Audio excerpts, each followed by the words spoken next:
Welcome to the Torah Guide, a podcast where we explore how the Hebrew Bible is all about Jesus and meditate on what it has to say to us. I'm your host, Aaron Dranoff.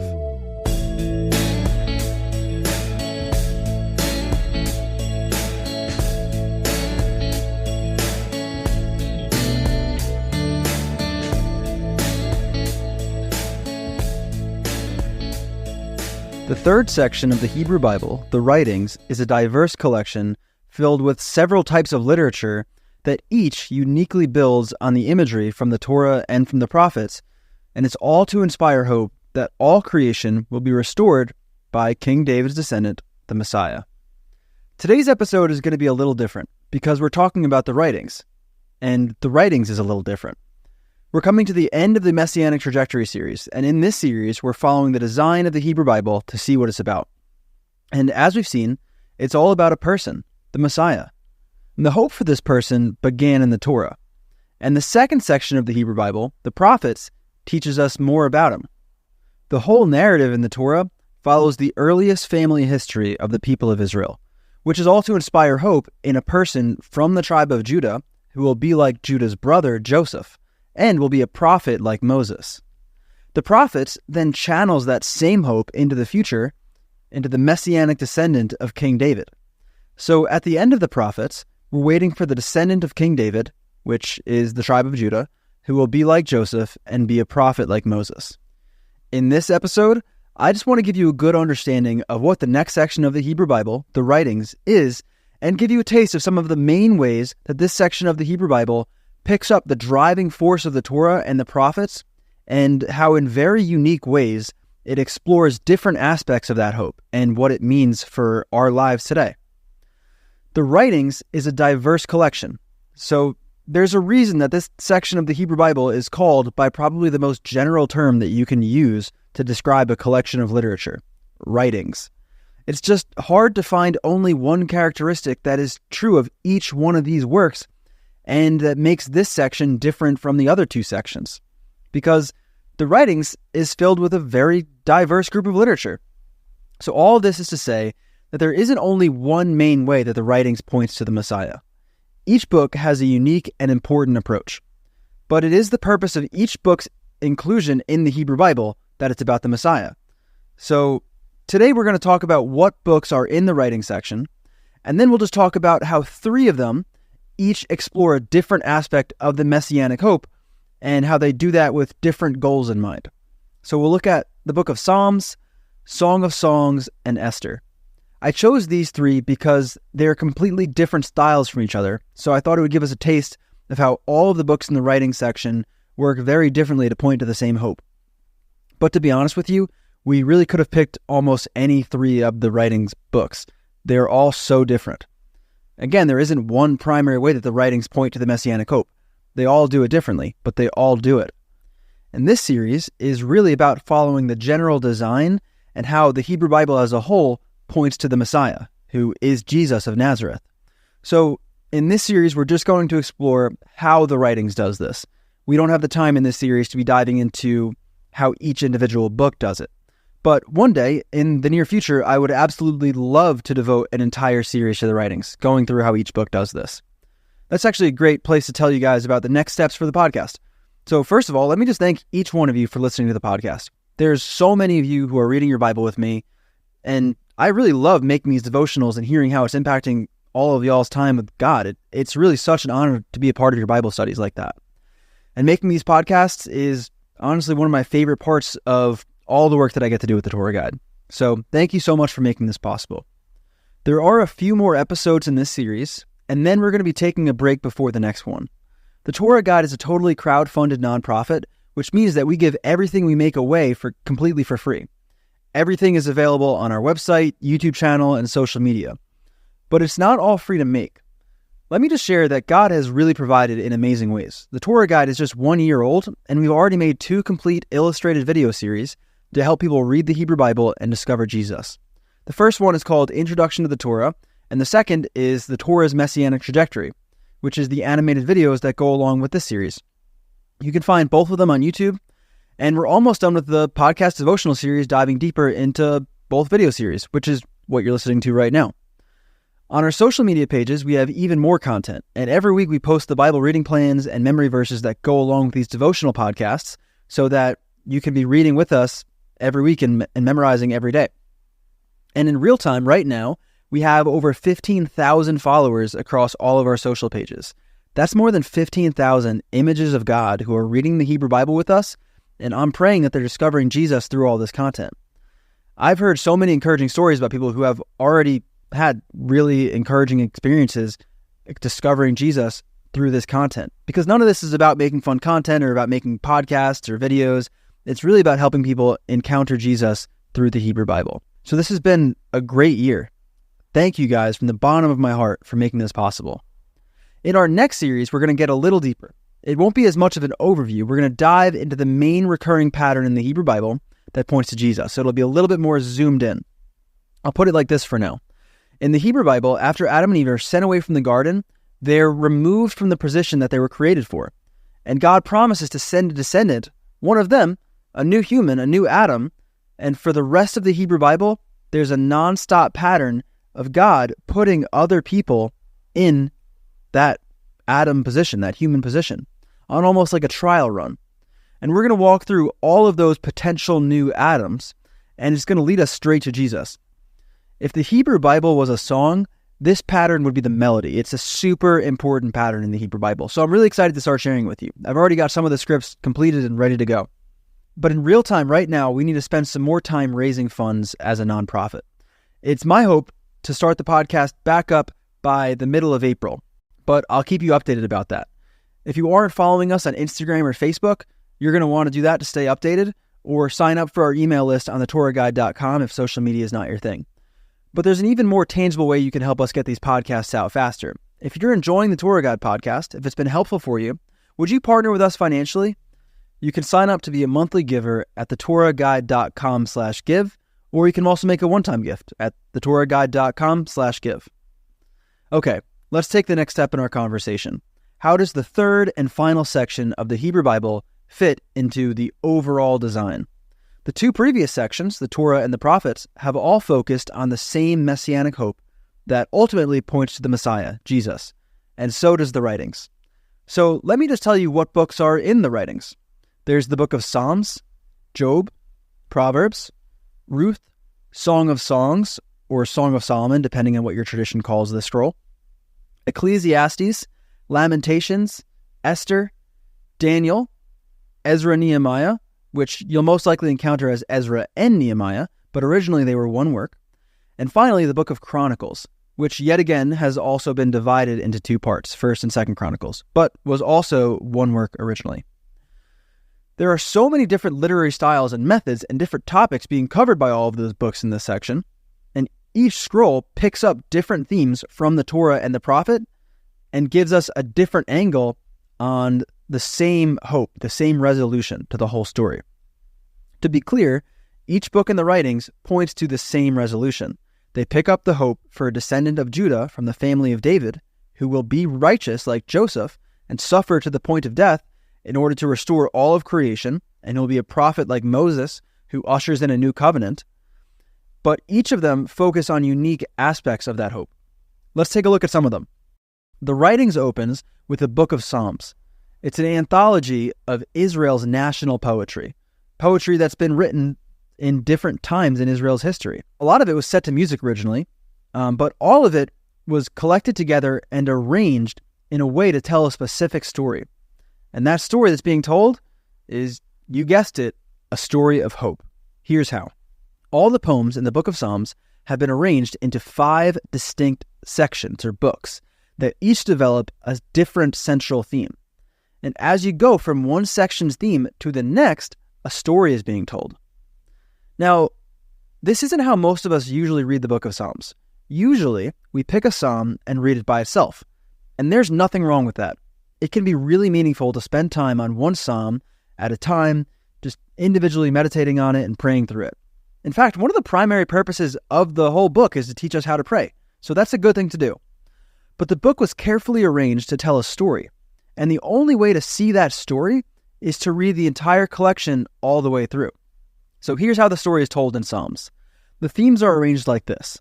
Book 1 and Book 2 which goes from Psalm 3 through Psalm 72, poetically retell and reflect on the complicated story of King David and his family. So you probably noticed that I said Book 1 and Book 2 starts in Psalm 3. So what about Psalm 1 and 2? Well, Psalm 1 and 2 are an introduction to the book of Psalms. So they aren't focusing on one theme more than the others. Psalm 1 and 2 introduce us to the theme of the entire book. So you could think of Psalm 1 and 2 as like double doors that open us into the mansion that is the book of Psalms. So books 1 and 2 retell the story of David and his family. Then book 3, which is Psalm 73 through Psalm 89, focuses on poetically retelling the failure among David's descendants and the story of Israel's exile to Babylon. Then, even though section 3 just reflected on the failure of David's line and the exile to Babylon, sections 4 and 5, which goes from Psalm 90 through Psalm 145, direct the reader to continue hoping in the future Messiah and the kingdom of God on the other end of that exile. The book of Psalms, then, is the hope for the return of King David's line.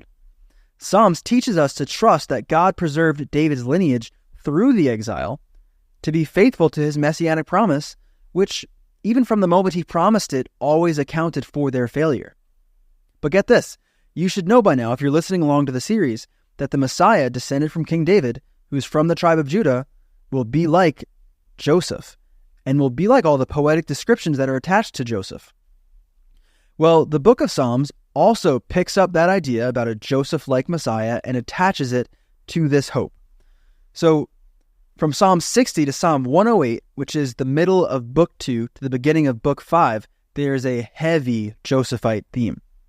So, the story of the book of Psalms, very much like the prophets, is organized around the messianic promise to King David, who should be Israel's hope, even despite the exile. And the Davidic Messiah will be the Joseph-like Messiah who will set the people free from spiritual bondage by being sacrificed for them, as we learned in the Torah's poetry. So that's the primary way that the book of Psalms points to the Messiah as a whole. Inside the book, there are individual promises that tell us specifics about the Messiah. Psalm 22 is a famous example. But the book of Psalms has an even bigger purpose and method than just individual moments. So I hope that this helps you see how Psalms fits into the main point of the Hebrew Bible. Again, the writings is diverse. So all the ways that the writings picks up on the earlier sections is unique to the specific book. There's a variety of different ways. For example, let's look at the Song of Songs next. The Song of Songs, or the Song of Solomon, is a book of sensual love poetry. And there's a lot of debate about who the analogy in the Song of Songs is about.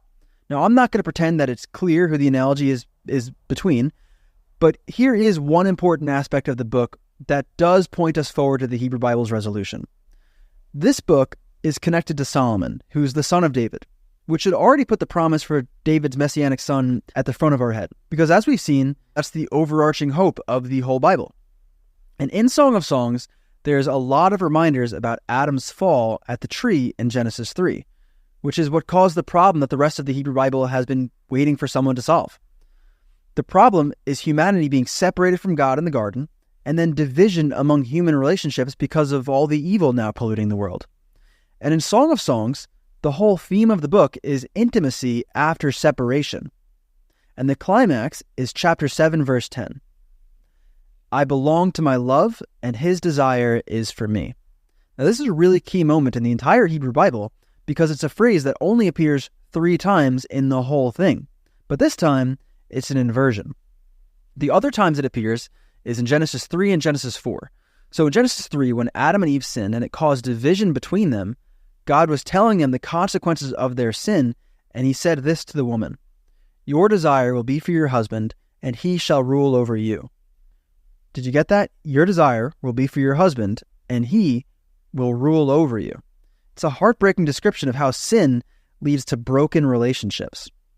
And then on the very next page, he repeats this same phrase to their son Cain, but now the characters are different. It's not the woman and her husband, it's sin and Cain.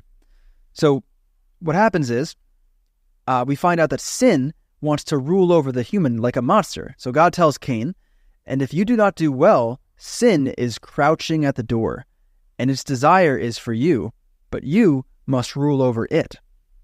So both times, this ruling over is a sad consequence of evil in the world. Even though the woman desired for her husband, his desire wouldn't be for her. Instead, he would rule over her. And in a similar way, sin is described like a predator whose desires for a person, but the person should rule over sin. But in the Song of Songs, it's different. Song of Songs is a book about real, intimate, loving relationships. We get a glimpse of what resolution from Adam's curse looks like and all the division that comes with it. And the answer to all of this curse of evil and death and division that's polluting the world is love. I belong to my love, and his desire is for me. Song of Songs reminds us about the curse Adam corrupted creation with that led to division between humans and separation from God. And with poetry about deep, intimate love, it reminds us about the Garden of Eden that we lost and tells us that resolution, return to the Garden of Eden, is possible. Okay, last, let's take a quick look at the book of Esther. Unlike Psalms and the Song of Songs, Esther is a narrative, and it's a narrative about the people of Israel while they're in exile. It's the only book in the Bible that never mentions God. But notice this, the events in the book of Esther all work together to maintain the promise that God made to the family of Israel, and they seem so coincidental that the book of Esther is a message of hope that the Jewish people may have forgotten God, but he will still be faithful to them. He's working behind the scenes even though they don't even mention him. That's kind of the literary strategy. So the book of Esther starts off with division between a husband and a wife, the rulers of Persia, the king and queen of Persia, which, like Song of Songs, should remind us about the division between the rulers of the land, Adam and Eve.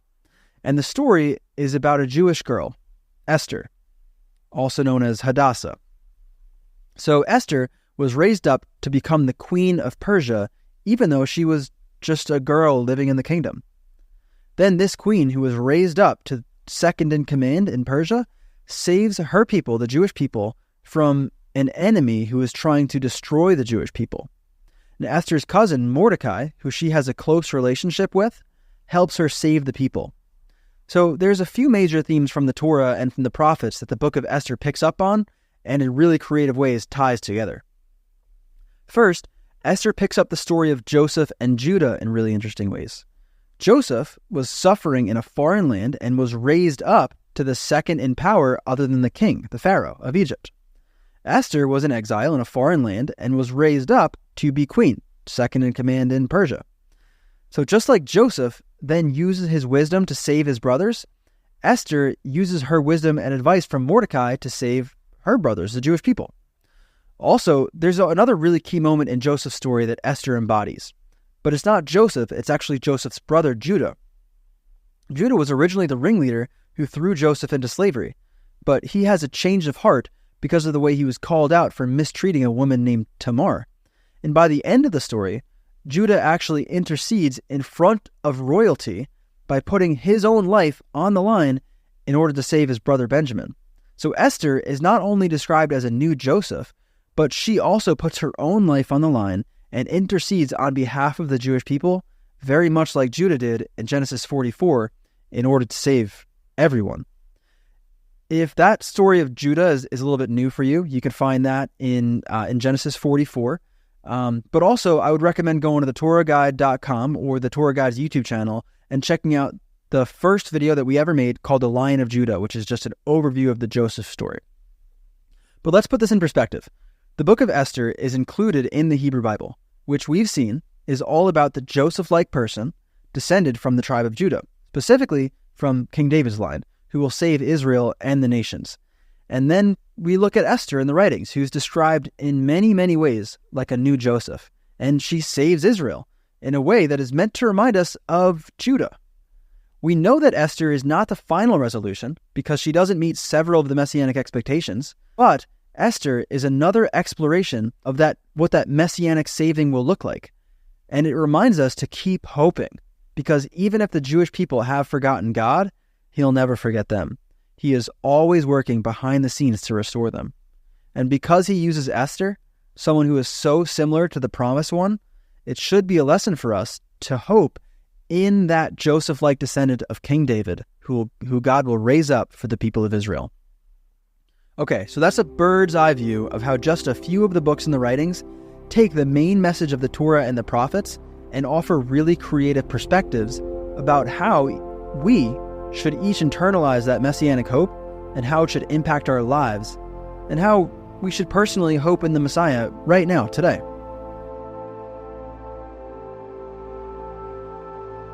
Esther 8, 3-7, and 9:1.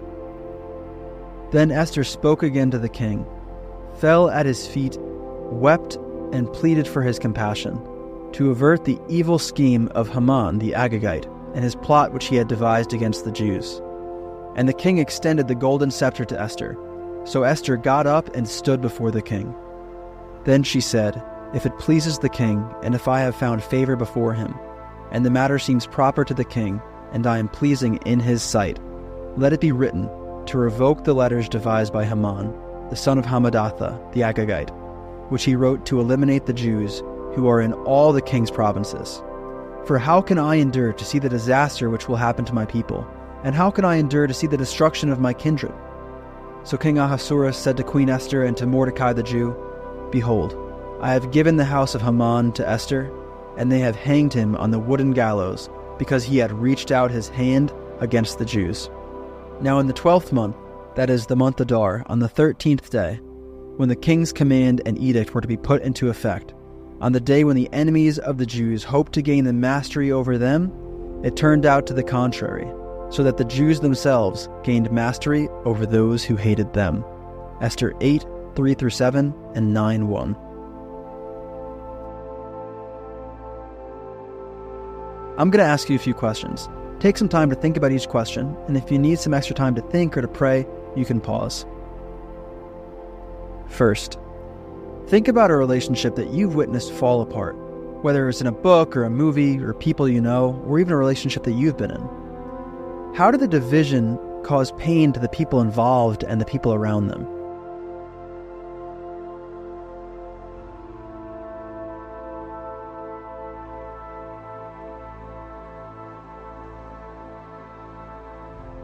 Next question. Part of the Messianic hope is the eradication of division and pain in the world.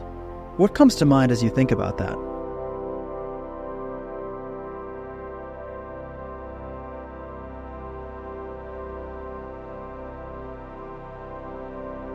And last question. Who is someone in your life that needs to hear this message of hope? What's the first step that you can take today to share it with them?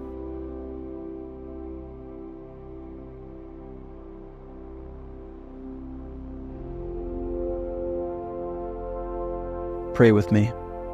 Father, the message about Messiah Jesus is so life-changing. It transforms every area of our lives. Show us how his story is good news for us today and what it looks like to shape our lives around him today. Amen. Thanks for listening to this episode of the Torah Guide podcast. If you want to meditate on this lesson some more, check out the video and reading plan that go along with it, either at thetorahguide.com or on Instagram and Facebook. The Torah Guide is a totally crowdfunded nonprofit that makes all sorts of resources to help you read the Hebrew Bible and discover Jesus, including this podcast, animated videos, devotionals, reading plans, and more. And we're able to do it because of generous people like you. So if you want to be a part of helping people discover how the Hebrew Bible points to Jesus, you can sign up to become a monthly supporter or make a one-time gift at thetorahguide.com/give.